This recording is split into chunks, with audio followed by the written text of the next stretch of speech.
Vous êtes de plus en plus nombreux à nous suivre et à participer à l'évolution de la chaîne Afrique N24, et sincèrement nous tenions à vous en remercier. Nous lisons tous vos commentaires qui enrichissent le débat et vraiment nous vous demandons de nous soutenir, en aimant les vidéos pour une large diffusion, et pour continuer à avoir une ligne éditoriale indépendante, et vous proposer de nouvelles émissions toujours de plus en plus enrichissantes. Ne restons pas passifs, soyons actifs. Merci et à bientôt.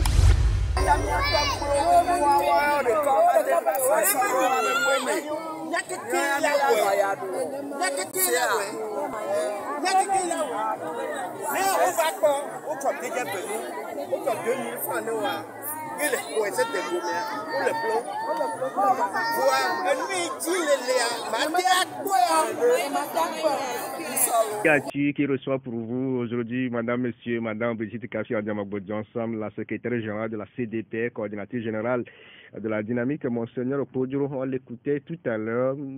C'est le mois de janvier, Madame, vous l'avez commencé avec la présentation des vœux à vos militants et au peuple togolais. Oui, tout à fait.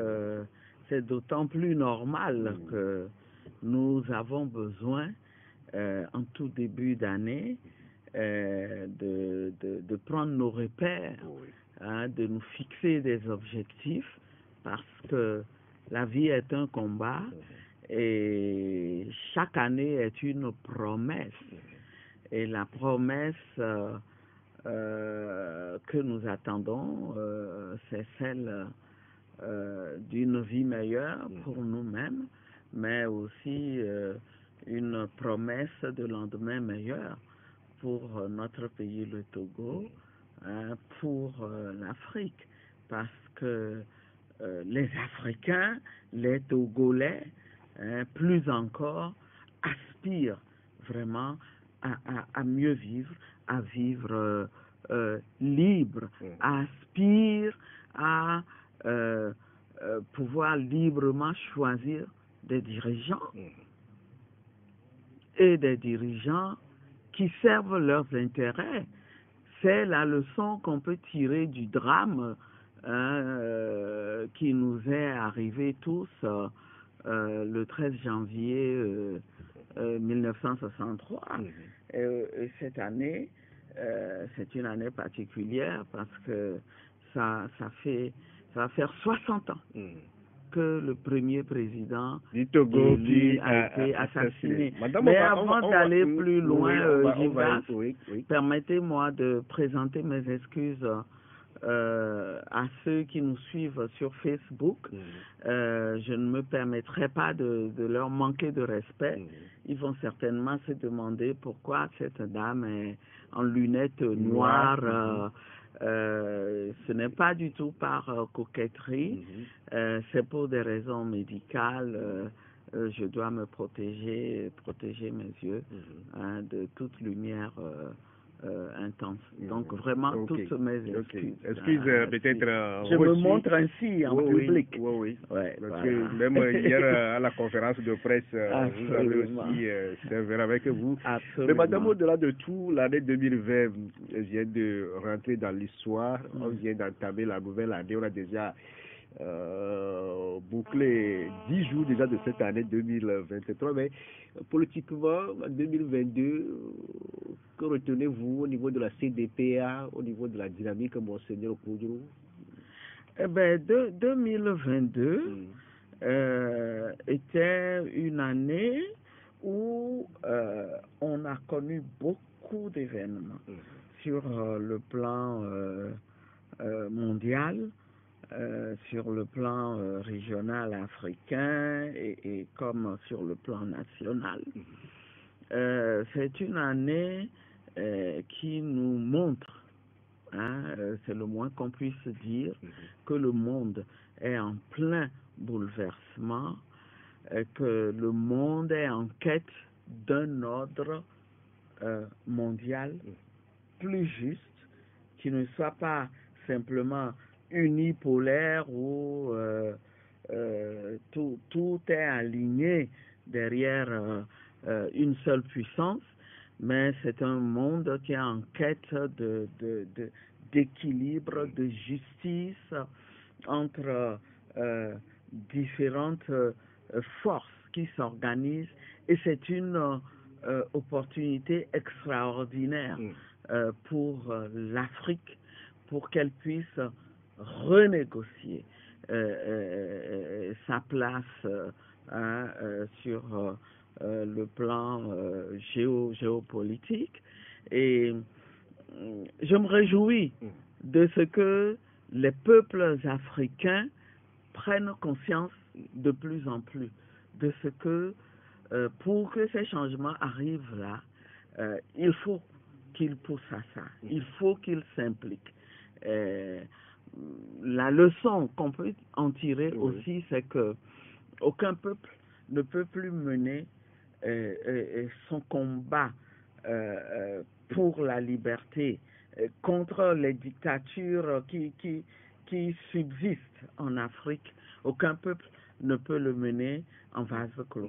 Et donc le Togo, nous Togolais aussi, nous devons nous ouvrir et tendre la main aux autres peuples qui se battent, parce qu'aujourd'hui, il s'agit de combattre un système qui est mis en place pour faire en sorte que nous, Africains, nous soyons, comme dirait un aîné, un célèbre compatriote pendant la conférence nationale souveraine, que nous, on ne soit pas au bas de l'échelle.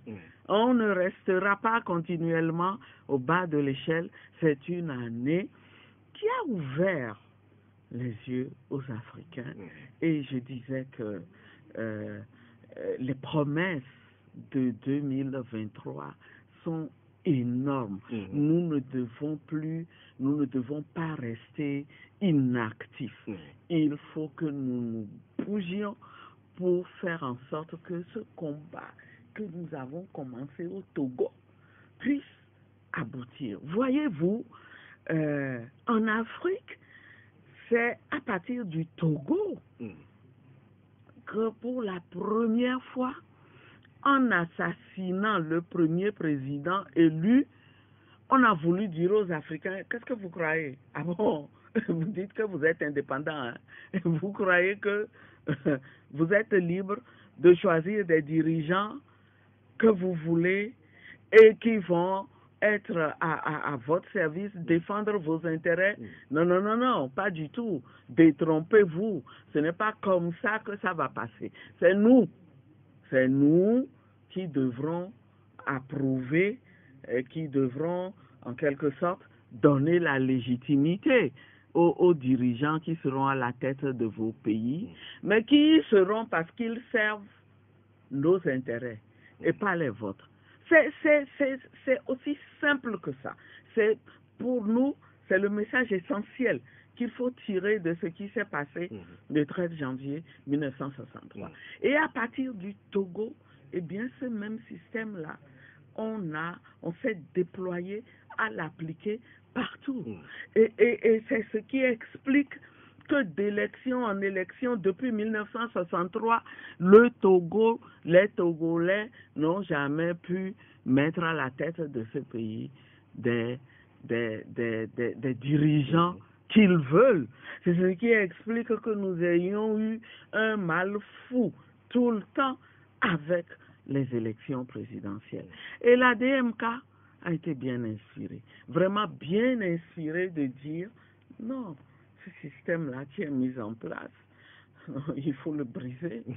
Il faut le briser dans l'intérêt de tout le monde, pas pour contrer un pays donné, pas pour asservir des peuples étrangers ou priver des peuples étrangers de quoi que ce soit, mais pour créer les conditions pour que si coopération internationale, coopération bilatérale, il doit y avoir, que ça soit comme les textes internationaux le disent, que ça soit dans l'intérêt de tous les peuples.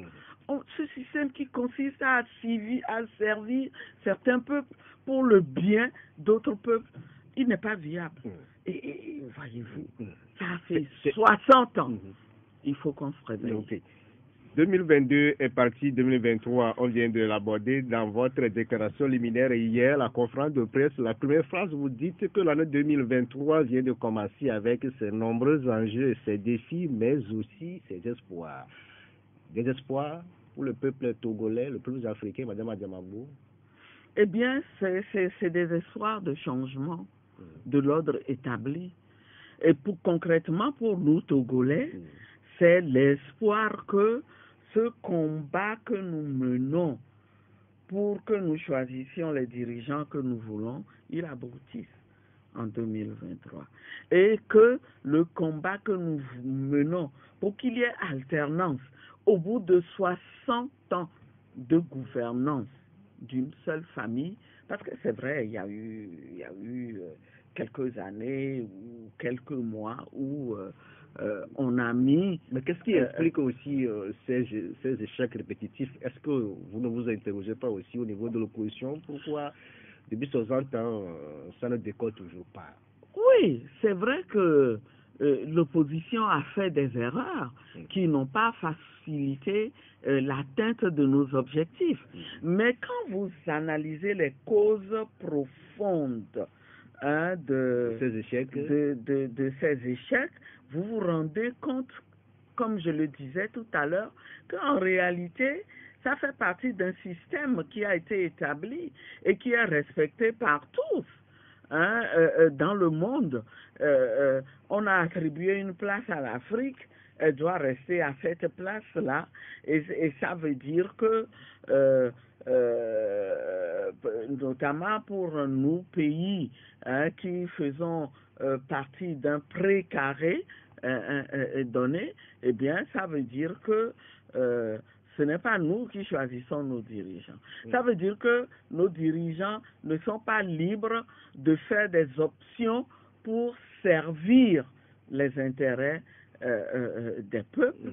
Et c'est dans ce système-là. Jusqu'à quand resterons-nous dans ce schéma? Mais plus pour longtemps. On se cache derrière plus pour longtemps. Ça veut dire les métropoles qui nous imposent les dirigeants. Nous devons nous battre pour que même les dirigeants actuels qui se contentent d'une place de ce rôle-là de potentat dans leur rapport avec leur peuple, mais d'agents au service d'intérêts étrangers, il faut les libérer aussi, en réalité. Et ça, il n'y a que nous, peuple, qui puissions le faire. Et le peuple togolais, qui comprend de plus en plus ce qui se passe, n'a d'autre choix en 2023, où on marque les 60 ans de cet acte fondateur qui a permis d'enraciner ce système-là à travers l'assassinat d'un président élu. Eh bien, ces 60 ans-là que nous fêtons viennent un peu comme pour sonner l'urgence de comprendre enfin et de faire en sorte que notre lutte puisse aboutir. Ce n'est contre qui que ce soit, mais c'est pour le bien de tous. Et quand on a compris ça, je pense qu'on a l'énergie qu'il faut. On comprend que c'est une mission collective. Ce n'est pas une question d'individus. Donc ce n'est pas la peine de s'en prendre à des individus. Vous en prenez à des individus que vous éliminez, que vous malmenez, vous maltraitez. Il y en a 10 000 autres qui sont là et qui continuent le combat. C'est pour ça que pour nous, 2023, nous, Togolais, est une année vraiment importante, une année d'espoir, une année d'action pour apporter notre contribution non seulement à notre bien-être, à notre liberté, à notre dignité, mais aussi apporter notre contribution à ces changements dont l'Afrique et le monde ont besoin. Voilà. Malgré, Madame Adjamagbo, en vous lisant depuis 63 jusqu'à nos jours, vous avez peint un tableau sombre de la vie politique du Togo dans tous les aspects. Hier, à la conférence de presse, vous étiez revenu aspect par aspect pour vous dresser un bilan catastrophique de la gestion du Togo depuis 60 ans, malgré les résultats qu'on a, la bonne santé de notre économie, une diplomatie offensive avec le dernier résultat aboutissant sur la libération des 46 militaires ivoiriens détenus à Bamako. On a des autres acteurs aussi avec l'agriculture, les infrastructures routières. Mais au-delà de tout, c'est comme si 60 à 2023, vous vous retrouvez toujours dans le même schéma. On ne peut pas dire que notre pays se porte bien. Il y a des signaux. Je ne sais pas si vous avez vu circuler une vidéo dans la semaine, je pense, où une citoyenne posait le problème d'accès à l'eau à Kara. Est-ce que c'est normal qu'après 60 ans d'indépendance, soi-disant, 60 ans au cours desquels on a exploité les ressources naturelles dont regorge le pays, 60 ans pendant lesquels il y a eu des dirigeants à la tête de ce pays, qu'on se retrouve encore dans ces conditions-là, où on en arrive, les populations en arrivent à manquer d'eau dans beaucoup de localités. Ce qui se passe à Kara, se passe tout proche de chez nous, à Sévier. N'en parlons pas. La TDA a promis revenir à la normale bientôt pour ces populations. C'est quoi la normale? C'est quoi la normale? Le retour d'eau dans les robinets. Donc il faut attendre 60 ans pour régler ce besoin essentiel-là de base pour les populations. Mais ce n'est pas possible. Le moment est vraiment venu pour qu'on fasse ce bilan-là de 60 ans de gouvernance par essentiellement les mêmes personnes, le même système, un système tourné vers la satisfaction des intérêts étrangers plutôt que ceux de nous, Togolais et Togolaises. Ça, il faut se le dire. Il faut se le dire. Et les choses doivent changer. Un système de brimade, où on embrigade les Togolais, on leur interdit de parler, on leur interdit de jouir des libertés essentielles. Un système où très peu de Togolais mangent à leur faim, et ça ne fait que s'empirer. Donc, il faut arrêter la dérive et se dire, ça suffit, ça suffit. Il faut achever ce combat-là que nous avons commencé, que nos devanciers ont mené de manière individuelle, mais qui a été un peu plus organisé au début des années 90, donc depuis 3 décennies, au Togo. moins, et il faut que ça abouisse. Dans l'intérêt de tout le monde, sans animosité envers qui que ce soit. Nous sommes tous dans la même barque et nous sommes condamnés à mener ce combat-là. On ne peut plus continuer à jouer à ce jeu de dupes. Vous êtes de plus en plus nombreux à nous suivre sur Afrique N24, et vraiment nous tenions à vous en remercier. Nous lisons tous vos commentaires qui enrichissent le débat et vraiment nous vous demandons de nous soutenir pour continuer à avoir cette ligne éditoriale indépendante, et vous proposer des émissions toujours de plus en plus enrichissantes. Merci et à bientôt. Likez la vidéo si ce n'est pas déjà fait. Laissez aussi votre point de vue en commentaire. Abonnez-vous et cliquez aussi sur la petite cloche de notification pour ne rien rater de nos prochaines vidéos. N'oubliez pas de partager aussi la vidéo et de la liker.